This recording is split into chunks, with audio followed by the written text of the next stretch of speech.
movie Frozen. And so now we're going to close with That's Not Your Business, based on the movie Turbo. So I actually want to share a blog post that I posted a couple weeks back on Facebook by Pam Brown. Many of us know Pam Brown. If you remember last year we did a series based on her book, E Squared. And so Pam Brown wrote this. It starts with a quote by Edwin Gaines. How is none of your business. Jeannie worked a minimum wage job as a clerk at a discount store. She heard this rumor that prosperity was possible to anyone who made it a conscious intention, anyone who took the time to write down what they loved to do. She didn't really buy it at first, but just in case, she hedged her bets by attending a workshop by Edwin Gaines, a powerful prosperity teacher who makes the rounds at Unity churches. She stood up during the workshop and she challenged Edwin's thesis. This prosperity business is a bunch of bunk, she said. How could it possibly work? I barely make minimum wage. How in the world can any of this good stuff happen for me? Edwin reminded her of the first prosperity principle. How is none of your business. Your business is what do I want, Edwin reminded her, and then asked her this question. Would you be willing to consider the possibility that God has ways of bringing your good to you that you might not have thought of yet? Jeannie gulped and said, well, yes. Okay, says Edwin. Should we get back to the only question that's really up to you? Well, I'll tell you what I want, Jeannie said. I want to see the world. I want to go to all those wonderful places I've read about and seen on TV. I want to go to the opera in Italy, to the casinos in Monte Carlo. I want to see the pyramids, visit London, Paris, and Machu Picchu. I want to travel to Tibet and China, and I want to go first class and ride in limousines and wear beautiful clothes. And again, Edwin asked her, are you willing to consider the possibility that God knows how to do exactly all of that? 18 months later, Jeannie called Edwin, and boy was she excited, Edwin says. Jeannie proceeded to tell her about waking up one morning and yelling at the walls of her tiny apartment. I am not a clerk. I don't know what I am, but I am not a clerk. She went in that day, quit her job, and decided she'd look for gainful employment elsewhere. A few days later, while making the job interview round, she took a break for coffee at a little diner. She sat down at a booth and noticed a paper open to the classifieds in the booth next to her. She couldn't help but be curious about the ad circled in red ink. Turns out an elderly woman who had owned 3 successful businesses had recently retired and wanted to see the world. Although the woman had grown children, none of them could take the time off, so she was looking for someone with whom to travel. She wanted someone who could handle all the details, plan the itinerary, secure the airline tickets, hire the limos, etc. The older woman didn't care where she went. She just wanted to go to make up for the lost time she had devoted to her businesses. And guess what, Jeannie says? We went to the opera in Italy, the casinos in Monte Carlo. We went to Paris and London, Tibet, China, and Mexico. We saw the pyramids in Egypt, Jeannie says. And it was just like I asked. She bought me elegant clothes and even loaned me her jewelry. They traveled first class for almost an entire year when the older woman became ill. They returned to the States, and in her will, the older woman left Jeannie a small inheritance. So as Edwin would say, are you willing to consider the possibility that God might know a few things you haven't thought of yet? Yes, yes? Yes, yes. How is none of your business? Or as I say, that's not your business. So we have this movie Turbo, which is a powerful, inspirational movie. I absolutely love it. And this was actually the movie that inspired the series. When Pastor Yolanda and I saw the movie last summer, we said, we got to do a series on animated movies. And so in Turbo, you have these sets of brothers. You have Turbo, the snail brothers, Turbo and his brother Chet. And then you have the human brothers, Tito and his brother Angelo. And on each side, you have Turbo, who believes something to be true about his life. He's a snail, but he wanted to go fast. He believed that he could race. He believed that he could race fast, but he's a snail. We all know that snails are one of the slowest creatures on the earth. And then we have Tito, who always had these great grand business ideas. He wanted to put his brother's fruit business on the map, and so he kept coming up with all of these different ways to do it, but nothing was working out. But what's similar to both of them, again with Turbo and with Tito, they believed something to be true that they hadn't seen. They believed that they could succeed in a way that just seemed impossible. Now on the other side you have Chet, and and Evangelo, they're constantly reminding them to play it small, play it safe, to stop dreaming, to come back down to reality, to do the things that make sense, right? And so, interestingly enough, the way the story propels, Turbo and Tito come into each other's lives. These two dreamers find each other. And oh my goodness, when you get two dreamers together, it's interesting what happens. Because if they seem crazy by themselves, when they got together, they had the idea of putting a snail into the Indy 500 to race against cars. Needless to say, both of their brothers thought they were crazy. And so it brings up a few questions. How in the world can a snail race in the Indy 500? How in the world can a snail race in anything at all? And then I go back to that story. How in the world can a discount clerk travel the world? I can hear that probably the fears and doubts in her mind and say, who in the hell do you think you are to think that you can travel all around the world? And, okay, maybe you get to travel around the world, but first class and in limousines? And okay, well how about maybe you only travel in 5 countries, but you want to go to Egypt, Tibet, China, Paris, London, really? Machu Picchu? Maybe you should just be good enough with a couple countries, you know? Some people never see the whole world. Some people never leave their hometown. If you just get to see 2 countries, you've done better than most. But she had this outrageous dream.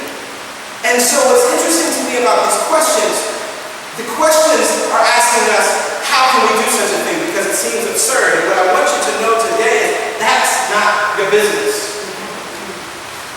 As Edwin Gage teaches us and reminds us that it is only our job to say, this is what I want. This is what I will be. This is what I will do. This is what I will have. And so I want to offer 3 principles that will support you in living in this place of recognizing that it's not your business. And as we're using Pam Grout's blog post, I thought it would be interesting. One of the things I love about eSquare is that Pam Grout makes it very fun. As she teaches these principles, she has the Abracadabra principle, and she has the Volkswagen Jetta principle, and it's a lot of fun. So, inspired by her, I wanted to teach 3 principles today, and I'll just give them to you. First is the Oracle principle. The second is the hush your mouth principle. And the third is the Ray Charles principle. So let's start with number 1, the Oracle principle. Now, the Oracle principle is actually inspired by The Matrix. And so I want to read a piece from The Matrix and from The Matrix Reloaded. If you're familiar with the movie, there's a conversation between Neo and the Oracle. This is the pivotal moment when he's supposed to find out if he's really the one, or if he's special, and how he's going to save all of Zion. And so he has this question, he has this conversation with the Oracle, and she says this to him. You're going to have to make a choice. In the one hand, you'll have Morpheus' life, and in the other hand, you'll have your own. One of you is going to die. Which one will be is up to you. I'm sorry, kiddo, I really am. You have a good soul, but I hate giving good people bad news. Oh, but don't worry about it. As soon as you step outside that door, you'll start feeling better. You remember, you don't believe in any of this fake crap. You're in control of your life, remember? Here, take a cookie. I promise, by the time you're done eating, you'll feel right as rain. Now, the next time the Oracle and Neo meet in the second movie, The Matrix Reloaded, she says this, that they have this conversation. And so, Neo is recognizing and realizing that the Oracle is actually also a computer program. And so he says, if that's true, that can mean that you're part of this system and another kind of control. She says, keep going. And Neo says, I suppose the most obvious question is, how can I trust you? And the Oracle replies, bingo! It is a pickle, no doubt. The bad news is, there's no way you can really know whether I'm here to help you or not. So it's really up to you. You just have to make up your own damn mind to either accept what I'm going to tell you or reject it.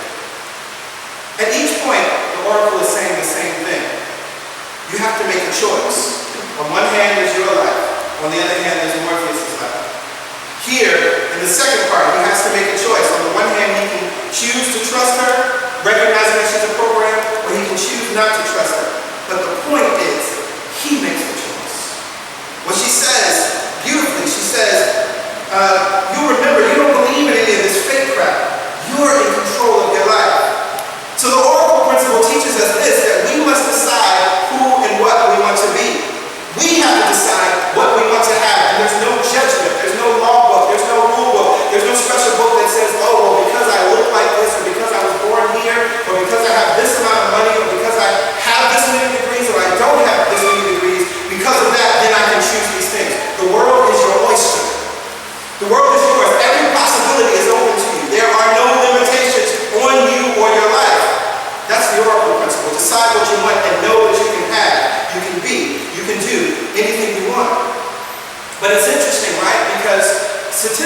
tell us that, again, based on our age or based on our size or based on our color or based on where we grew up, that there's certain things we can or cannot do. And I was reminded of something that Abraham Hicks teaches on statistics. All of those statistics that are gathered about your own experiences and about others are only about how somebody else has already flowed energy. They are not about the hard and fast now reality. Within your current society, there are many who gather the statistics of human experience.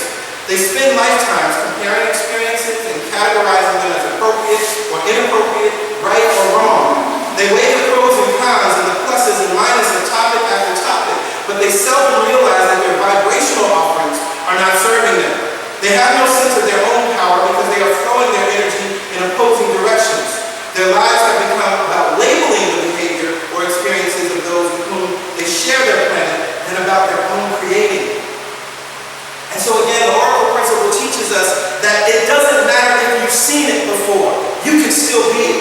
It doesn't matter if someone else has done it before or had it before, you can still have it.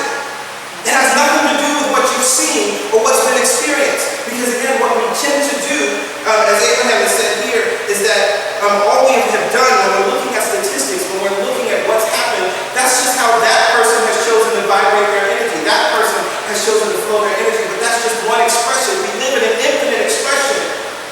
Open yourself up to infinite possibility. And so we move on. We have the Oracle principle. And then we have the hush your mouth principle. Now what I understand is that most people really don't live in possibility. Not even, most of us don't live in possibility, right? Maybe in a certain area of our life, we've got to the place where we believe that all things are possible in relationships, or we believe that all things are possible in our finances, or maybe we believe that all things are possible in our careers. But there's usually some place where we don't fully believe in possibility. And so this is what the hush your mouth principle is bringing us to the point of, once you apply the Oracle principle, once you said, this is what I want to do, this is what I want to be, this is what I want to have, hush your mouth. Because what I recognize is that everybody doesn't live in possibility. And what happens is, as soon as you begin to talk about that thing to somebody, they begin to pour water on it. They begin to tell you the statistics. They begin to tell you why it can't happen. Or maybe it's not somebody, maybe it's just a fear within yourself that begins to tell you those things. And so, what I found many times, our dreams are killed at their very inception because we start talking about it too much. Now there comes a point in time when, of course, we must talk about it, right? That's the point when we begin to dream without conditions. But what you want to do is you want to get to the point where you've lived and written about and thought about and meditated on and built momentum around that desire, that there's nothing that can stop it, right? I use this example all the time. When we think about building momentum, we think about a snowball. When a snowball is small and at the top of the mountain, anybody can step on it and crush it. But after that snowball has been moving down 100 feet and is now going 100 miles per hour, there's nobody that can stop it. It really doesn't matter what they say, what they do. It doesn't matter what their fears are. It doesn't matter if they believe in infinite possibility or not. It doesn't matter if their life is going well or not. None of that matters. They cannot stop the momentum of that snowball. But what I'm finding many times in my own life and in our lives, that we haven't allowed that dream to build a momentum. And so that as soon as something comes to say, oh, you can't have that, or see, there you go again, you made a mistake, we just let the dream die. But the hush your mouth principle says, don't speak on it until you build that momentum. Because I guarantee, once you build the momentum behind it, then you're dreaming without conditions. Then you're desiring without conditions. Then you're creating without conditions. Now the other thing about conditional living, which is interesting too, and this is why the hush your mouth principle is powerful, sometimes maybe you believe in infinite possibility and you're not so much swayed by what other people say, but you want people to understand you. You want somebody to agree and say, oh yeah, that's a really good idea, right? You want somebody to get it. You want somebody to support you. Many times, I'm sure we've all experienced this in different ways. We want our parents to get it, right? Right? Or maybe our siblings. Because we want a certain level of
But then we get to the last principle, the Ray Charles principle.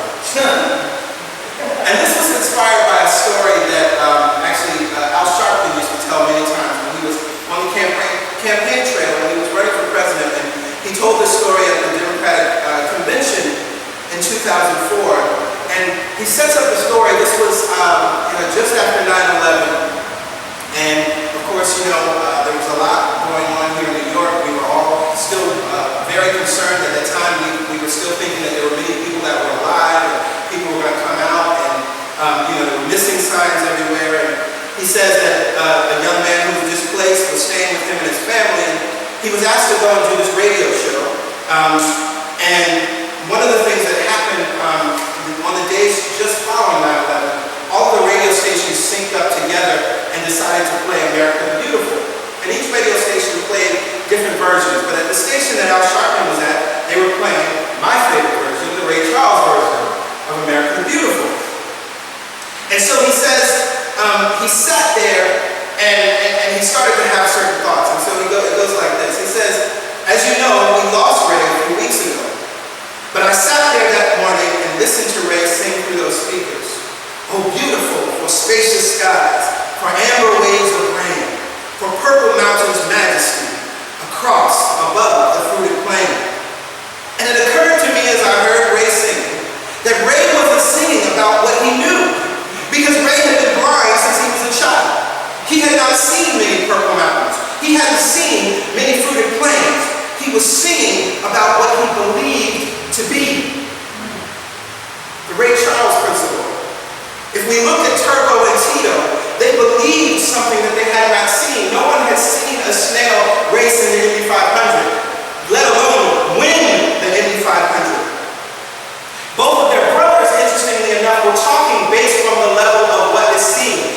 This is what I've seen snails do. This is what you can do. Angelo, this is what I've seen our family do. This is what I've seen people do. So this is all you can do. But those brothers, as dreamers, as those that were living from a place of desire, as those that had applied the Oracle principle and said, I am choosing to be this no matter what, they applied the Ray Charles principle. Turning a blinded eye and simply looking from within. That's what imagination is. And everything that has ever occurred on this earth occurred from within first. We talk about it all the time. Thoughts are things, right? Everything that we see here in this beautiful space first occurred in mind. First occurred in the realm of not seeing, but now we are here and able to experience all of this beauty all around us. What's interesting, if we go to the Bible, what does the Bible say about faith? Faith is the evidence of things not seen. The Ray Charles principle. This is really about applying faith. And your faith cannot be conditional. We talked about unconditional dreaming, conditional living. Again, I need somebody to get it. If somebody supports me or shows up, then I know I'm okay. But then also, conditional living can say, I have to see it first. I have to see if someone else has done it. That's helpful. That's cool. That's wonderful. We can look at many of the Olympic records. Once a record is broken, then hundreds of people can all of a sudden run as fast because they've seen it. But in order for that to happen first, someone applied the Oracle principle.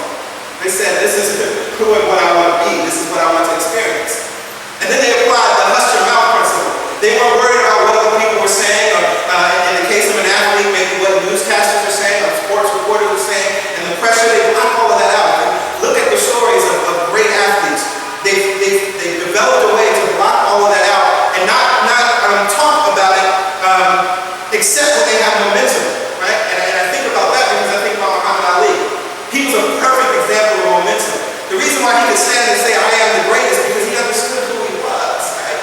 And he had so much momentum, it didn't matter what other people said, because, at some points in his career, he was laughed at. People thought like, okay, this guy's a little crazy, or he's egotistical, or he just has too much pride. He had momentum. He wasn't worried about what other people were saying. And then he won, right? He was the heavyweight champion of the world. And so that's the thing that people began to see, like, okay, maybe there's something to what he's talking about. But then also the Ray Charles principle. You don't have to see it to experience it.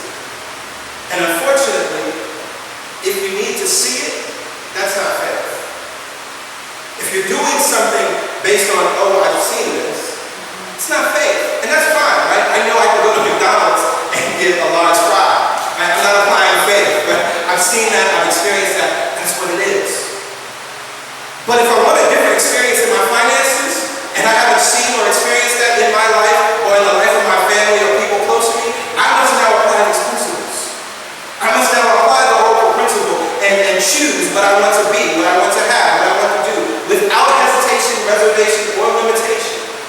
And then I'm going to hush my mouth. Because I recognize that I have to build momentum around it, just like a snowball. But I recognize that when that snowball gets to a certain point, one, I'm going to be so excited about it that I can't help but talk about it. And then that excitement gets infectious. And finally, we apply faith. The Ray Charles principle. Turning a blind eye. Recognizing that we don't have to see it to believe it. And so I want to leave you with this final point, which I think is powerful, because I know that everyone here in this space, you have dreams, you have desires, you have things you want, you have things you want to experience, and you can have it all. Absolutely, you can have it all. I don't care what it is, right? But what I find many times, when something that we really feel excited about, we were excited about it, maybe we've dealt with it a little bit and have a little momentum, and we share it with our best friend, because it's our best friend, right? But they like laugh you out of the room, or they say something, and oh, well, have you thought about this? Well, you know, it's really dangerous. And well, you know, do you have all the things that you need? I heard you need to go to school for 10 years for that. You know, and then you start to feel like, oh, okay, well, maybe I hadn't thought this out well enough. You know, maybe okay. You know, he loves me, she loves me. You know, they wouldn't tell me something wrong. Let me step back. Okay? I'm going to offer you a different way of being. Anytime that happens, all that is resistance.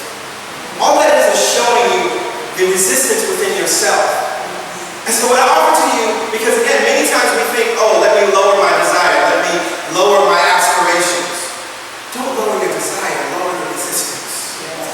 Because that's all that's showing up. Actually, it's time to turn the wattage up on your resistance, on your desire, right? That's when it's really time to go deeper into that hush your mouth principle and continue to love on that desire, and continue to write about it, and continue to feel that desire. Again, until it grows so big within you that you can't help but talk about it. And it becomes infectious. Lower the resistance, not the desire. On that, I invite everyone to stand. Do we know and understand, beyond a shadow of a doubt, that the how is not our business? But we know what our business is. Our business is choosing. And then our business is nurturing and keeping our mouth closed.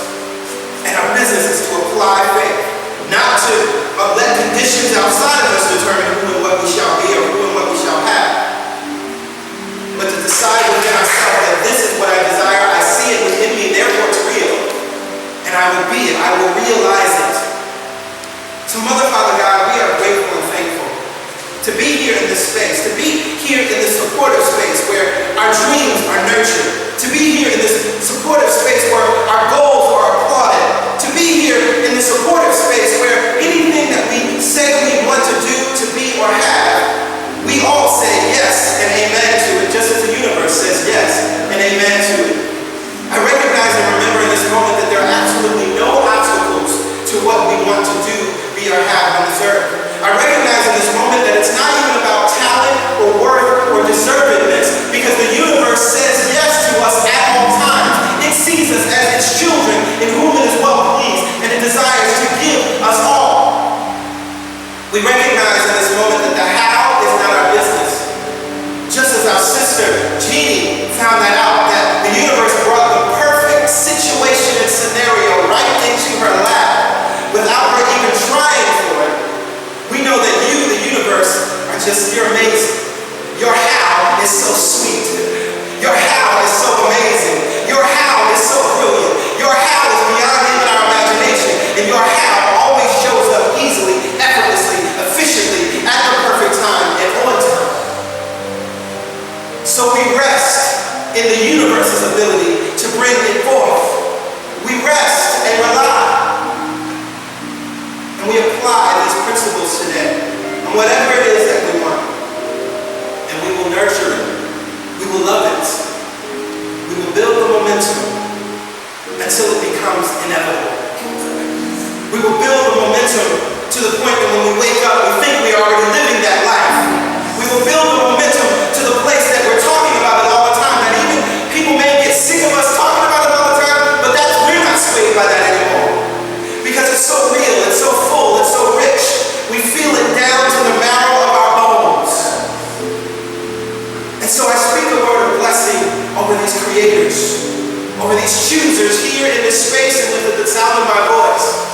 because I know that they are large. I know that they are expansive. I know that they are great and powerful beyond measure. And I celebrate the desires that are within them. And I celebrate the realization of the desires that shall come forth through them. So we walk through this week with our heads held high. We walk through this week lowering the resistance and raising up the volume on the desire. We walk through this week knowing that we are worthy, knowing that we are unlimited, and knowing that we are supported. And so we release these words back into you, back into the how, back into the cause, and we let it come forth easily and effortlessly. For this we are so very grateful. We lift up our voices, we say